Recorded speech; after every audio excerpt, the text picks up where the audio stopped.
평생 산이 좋아 산처럼 되고 싶은 마음으로 우리 산천의 아름다운 모습을 화폭에 담고 있는 화가가 있습니다.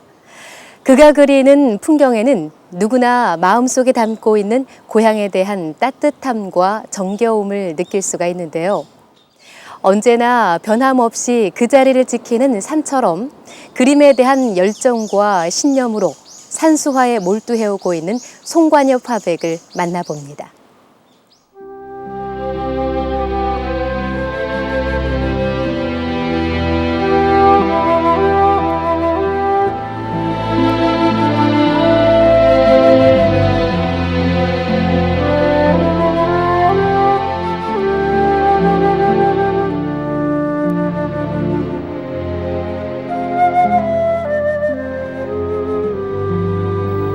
가장 한국적인 풍경과 정서가 담긴 우리 고유의 산수화를 그리겠다는 남다른 신념으로 화가의 길을 걸어온 송관엽 화백.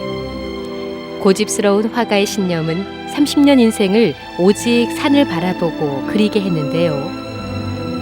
산이 좋아 산을 담고 싶은 화가가 그려내는 풍경은 어디선가 본 듯한 우리가 늘 마음에 품고 사는 고향의 풍경처럼 따뜻하고 소박합니다.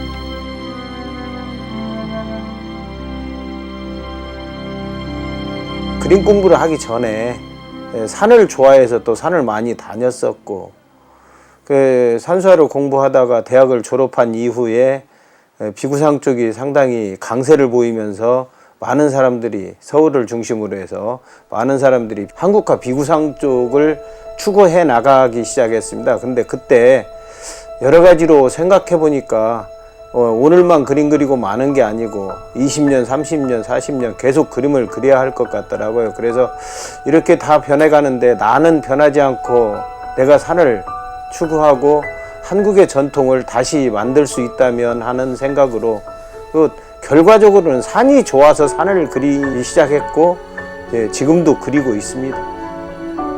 산은 있으되 그 산 앞에 끼인 안개나 구름이 있거든요.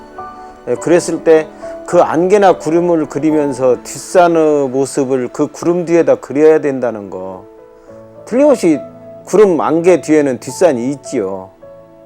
근데 구름을 그리고 안개를 그리다 보니까 뒷산이 그려지지 않거든요. 네, 그걸 그려야 된다는 거. 그래서 구름의 흐름이나 안개의 흐름에 대해서 산의 형태가 어떻게 변할 적에 구름이 어떻게 흐르는가, 그 다음에 산의 형태가 악산이거나 높은 산일 적에와 낮은 구름으로 연결되어 있을 때 그 구름의 형태, 그 다음에 산봉우리는 구름이 넘지 않거든요. 산 마루를 구름이 넘지요. 이런 것들, 뒤에서 넘어오는 구름은 뒤쪽이 따뜻하다는 얘기거든요. 산 뒤쪽이. 그래서 이런 모습들을 면밀하게 관찰하고 많이 그려보고 이러는 과정에서 조금씩 터득을 해간다고 하면은 좀 건방질는지 몰라도 그렇게 터득을 해가고 있는데 참 어려워요. 구름이 낀 뒷산, 그 마음속의 산을 그려내기가 참 제일 어려운 것 같습니다. 대학 시절부터 전통 산수화에 몰두했던 화가는 시대의 흐름과 유행을 쫓기보다 그의 스승인 벽천 나상목 선생처럼 가장 한국적인 산수화를 그리고 싶었는데요. 평생 한 길을 걸으며 몸소 실천했던 스승의 가르침은 화가의 마음속 깊이 남아 있습니다. 벽천 나상목 선생님 같은 경우는 지금 기억 남는 거라고 하면, 선생님께서 저희들을 지도하시다가 중간에 이렇게 말씀하신 적이 있어요. 관여봐, 너 몇 년 그림 그렸냐?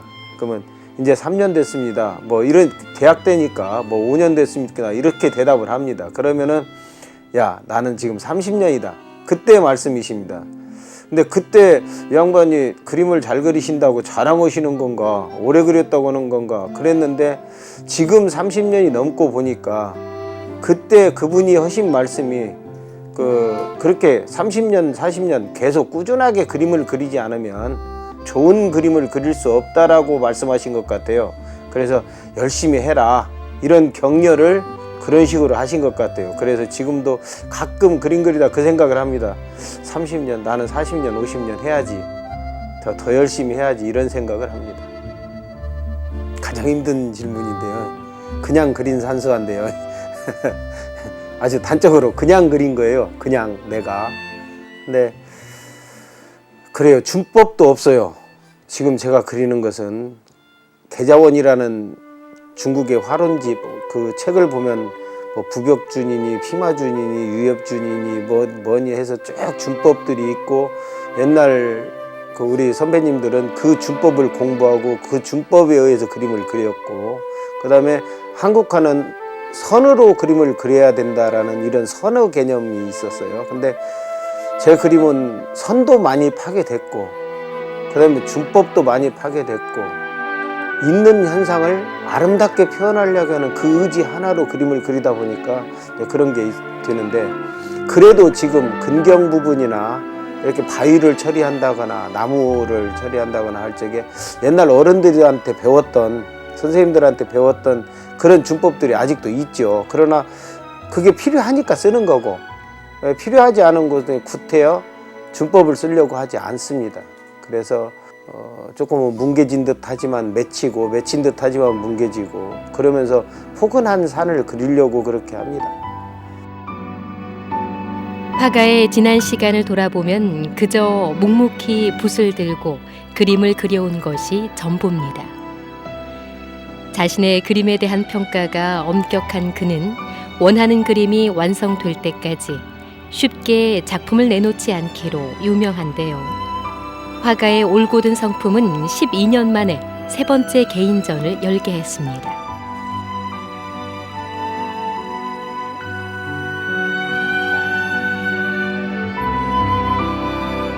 네, 선생님 12년 만에 여는 전시회 정말 오랜만이신 것 같아요. 뭐 특별한 이유는 없고요. 서울에 가서 전시를 진즉부터 하고 싶었는데 여러 가지 여건들이 나한테 허락해 주지 않았고, 근데 마침 전북 도립미술관에서 서울관을 개관을 해서 우리 도 작가들한테 좋은 조건 하에 전시를 할 수 있게끔 이렇게 문을 열어줬습니다. 그래서 아주 저렴한 경비로 서울에 가서 전시를 할 수 있게 돼서 아마 가게 된 것 같습니다. 서울에 여러 번 다른 전시장도 타진을 해봤는데 작은 전시장에서 하고 싶지는 않았고, 큰 전시장에서는 너무나 막대한 경비가 들어가고, 그래서 망설이고 있던 차에 이번에 좋은 기회가 있어서 전시를 하게 됐습니다. 개인 전시회 주변에서들 굉장히 신중하게 여신다고 들었거든요. 네, 개인적인 고집인데요. 이건 뭐 남들과 다른 고집인데, 내 것이 뭔가 조금이라도 잡혀야지 나라고 보여주지, 선생님의 작품, 선생님의 가르침을 가지고 나라고 보여준다는 것은 좀 건방진 것 같아서 안 했었고요. 그래서 이제 뭔가 산에 대해서 조금 알듯하다 해서 1위 개인전을 했고, 그 한 5년 지나고 나서 1위 개인전 때의 모습보다는 조금 다른 무엇이 나오는 것 같더라고요. 그래서 또 2위 개인전을 했고, 3위 개인전은 할 시기를 조금 놓쳤어요. 왜? 이제 전라북도 계시는 분들은, 내 그림에 대해서 관심 있는 분들은 다 알고 계시는데, 구태여 전라북도에서 경비를 남겨가면서 개인전을 할 필요가 있을 것이냐라고 생각을 해서 서울 전시를 기다리다가 이제 좀 늦깎이가 된 거죠. 이번 서울에서 전시회 어떻게 주변 반응들이 궁금하거든요. 평가가 어떻고 반응이 어떤지. 전시장을 안에 딱 들어오면서 전면에다가 정읍 설해본 그림 100호짜리 그림을 들어오자마자 보이게 걸었어요. 그랬더니 와, 이거 사진 아니야? 사진 아니네. 뭐 이런 것부터 해서, 또 그 화계사가 얘기하는데 연애 편지 받은 건 제가 처음이래요. 그 전시장에서 전시한 사람 중에. 근데 이제 연애 편지라는 얘기는 그렇고, 고맙다고 전시장을 3번이나 왔다고 저한테 편지를 써서 주고 총총히 사라지는 분을 봤고, 그 다음에 그 안에 들어가지고 와, 참 편하고 포근하다, 전시장이 이렇게 편하고 포근할 수가 있을 것이냐라는 칭찬을 해주는 분도 계시고, 상당히 그 고무디는 그런 6일 동안의 전시였던 것 같아요. 그림에서 나무의 수정이 좀 보일 수 있죠. 소나무, 이건 낙엽수정이고, 이건 사시나무나 미루나무 같은 그런 나무 수종 형태로 이렇게 그려져 있고요. 그 다음에 산속에 있는 잠목류 이런 느낌인데, 전통 산수화를 바탕으로 섬세하고 절제된 묘사 속에 깊이 있는 산수화를 완성한 송관엽 화백. 우남 붕어섬의 풍경이 한눈에 들어오는 대작 앞에서 화가의 30년 운필의 힘을 느낄 수 있는데요. 10여 년 만에 다시 새롭게 화폭에 담은 풍경이라고 합니다.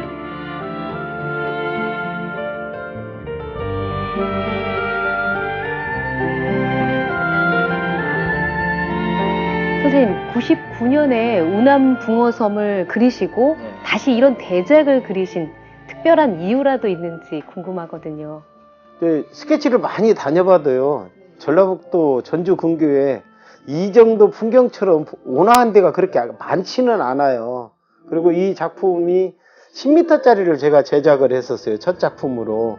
그런데 거기에 아쉬움이 많았었습니다. 10m를 제작하면서 그런 아쉬움이 많았었는데, 이번에 서울을 가면서 한번 병풍으로 해서 내가 소장할 수 있는 작품, 이런 생각을 가지고 한번 해봤어요. 그때 그릴 때하고 지금 그릴 때하고 그리는 방법이나 기법, 뭐 여러 가지가 많이 달라지는 또 새로움을 느낄 수도 있었고요. 아무래도 그 전과 지금 그리실 때 관찰하는 방법도 조금 달라지셨을 거라 생각이 들거든요. 네, 보여지는 게 다르게 보여지죠. 그대로인데. 관찰하는 방법도 뭐 눈으로 보는 거니까 관찰은 그대로 하는 거고, 근데 내 가슴 속에 들어오는 게 달라지더라고요. 같은 산이라도 같은 녹색이라도 옛날에 봤던 녹색과 지금 봤던 녹색은 나한테 주는 생명력은 큰 차이를 가지게 하는 거죠. 선생님, 이 작품 워낙 크다 보니까 구도에 대해서도 궁금하거든요. 처음에 어떤 식으로 구상을 하셨는지 설명 좀 부탁드릴게요. 지금 이 그림을 보면은요, 그 근경 부분과 중경, 원경 부분이 지금 3면으로 나눠져 있어요. 세 조각으로요. 그리고 그 중간에 물이라는 매체를 이용해서 공간을 나눴고, 이렇게 나눠진 공간인데, 그 중경 부분을 보면은 근경 부분에서 이렇게 선을 쓰고 자세히 그려나가던 이런 방법에서 조금 탈피해서 중경 부분은 상당히 그 우리가 쓰는 말로 뭉개진 그림처럼 그려나갔잖아요. 특별한 나무 중법이 없고 나뭇잎을 그리는 뭐 기법이 없이 이렇게 간략화함으로 인해서 사람들한테 까칠한 맛보다는 편안한 맛을 주는 그림으로 이렇게 구도를 잡아 나갔고, 뒤로 넘어가면서는 산업 표현을 제대로 해나가면은 그 산이 이 중경과 근경을 이겨버리고 앞으로 튀어나오거든요. 그래서 이것을 더 적게 하기 위해서 안개와 구름을 가지고 산을 최대한 뒤로 멀리 아늑하게 떠나가게끔 뒤로 밀어내게끔 이런 작업을 했어요. 그래서 그림을 하나를 완성시키는 데는 전부를 다 아우러서 다 잘 그리는 것보다는 내가 그려야 할 자리들을 잘 그리고 나머지를 뒷받침해주는 보조적인 역할로 해서 화면을 구성해나가는 게 그림의 한 화면이지 않느냐, 이런 생각을 해요.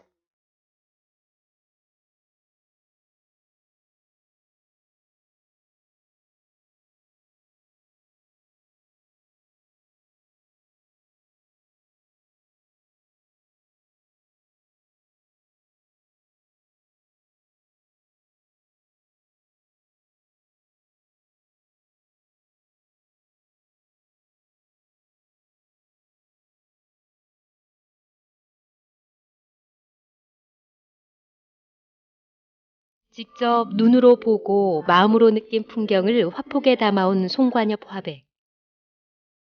우리 산천의 아름다움을 찾아서 전국으로 스케치 여행을 다녔는데요. 그는 특별히 야외 스케치를 즐기는 날씨가 있다고 합니다. 보통 스케치를 나올 때는 좀 감성이 예민해질 때 많이 나오는 편인데, 날씨 중에서는 막 오늘처럼 이렇게 비가 올 듯한 날씨, 비가 오기 직전이나 비가 오고 있는 날, 그 다음에 비가 막 개일 적에, 그래서 좀 흐린 날 스케치를 많이 나옵니다. 보통 흐린 날 이렇게 밖에 나오면 사람이 좀 차분하게 들뜨지 않고 차분하게 풍경을 바라볼 수 있고, 또 하나는 산과 구름과 이 공기가 같이 어우러지면서 그 좋은 배경들을 만들어내 주거든요. 같은 산이라도 날 좋은 날보다는 이렇게 흐린 날 와서 바라보면 더 아름답게, 그 공기 원근법이라고 얘기할 수 있는 그 공기 중에 물기가 많음으로 인해서 멀리 있는 산이 더 멀리 가주는 그런 효과들을 좀 더 크게 볼 수가 있습니다. 그래서 그런 때 많이 나옵니다. 저도 한동안은 카메라를 들고 있었고, 남들이 좀 좋다고 하는 카메라까지도 구입을 했었는데, 사진을 찍고 나면은 사진 속에 나가 존재할 수가 없고 사진 속에 풍경이 존재할 수가 없더라고요. 그래서 눈으로 본 그 감정마저도 사진을 보는 순간 싹 날아가 버리고 사진에 의존하게 돼요.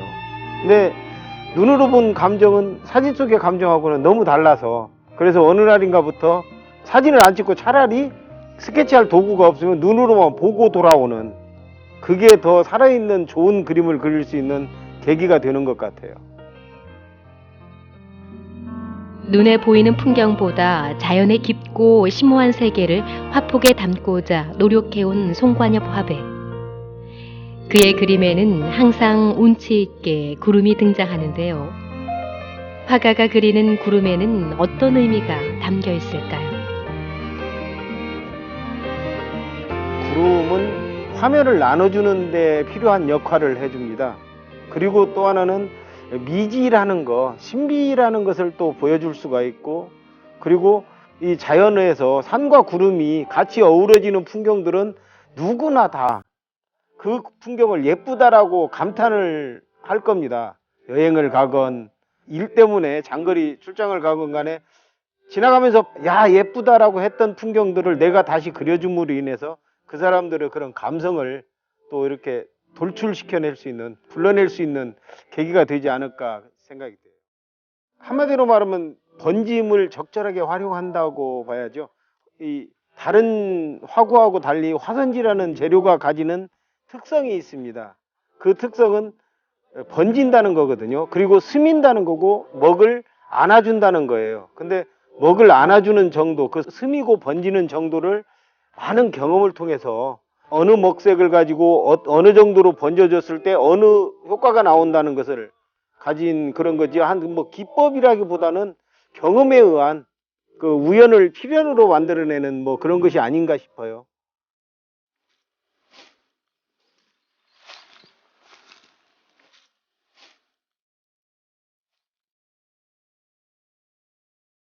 내가 그리는 자연이 바로 나이며 자연 안에서 나를 찾고자 노력해온 송관엽 화백.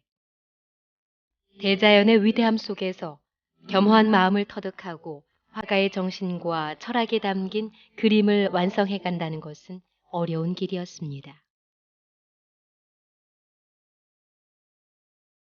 어려웠던 점은 역시 내 가슴에 있는 걸 표현하는 게 가장 어려웠죠. 그 마음대로 안 되니까. 그러는데 산을 산답게 그리지 못하는 거, 이게 참 고통이었고, 뭐 지금도 똑같습니다만은 그런 것들, 좀 산을 산답게 그리고 싶은 게 지금도 소망입니다. 완성해 가고 싶다라는 자리보다는 계속 그리고 싶다.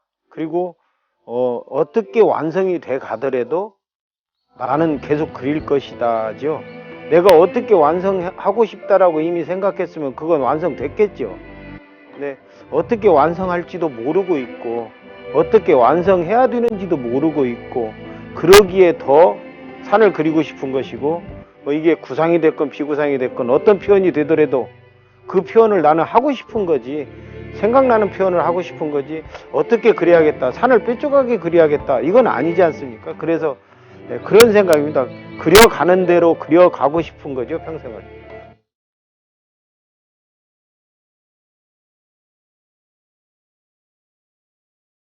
평생 산을 바라보고 산을 그려온 화가는 앞으로도 변함없이 그가 마음속에 그리는 풍경을 그림으로 완성해내는 것이 유일한 소망이며 신념이라고 합니다.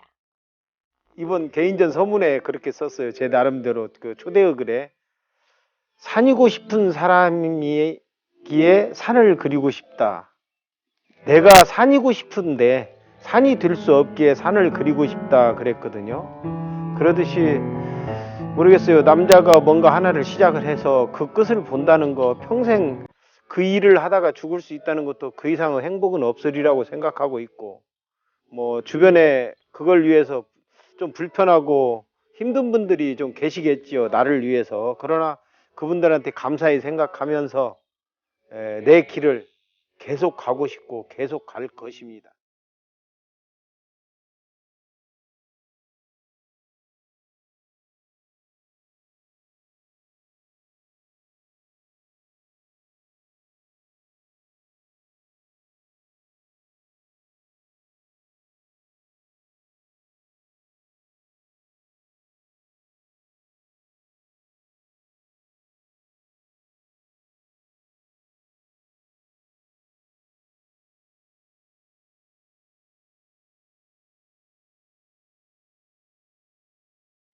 화가란 자신의 마음을 거울처럼 닫고 가슴이 시키는 대로 붓을 들어야 한다.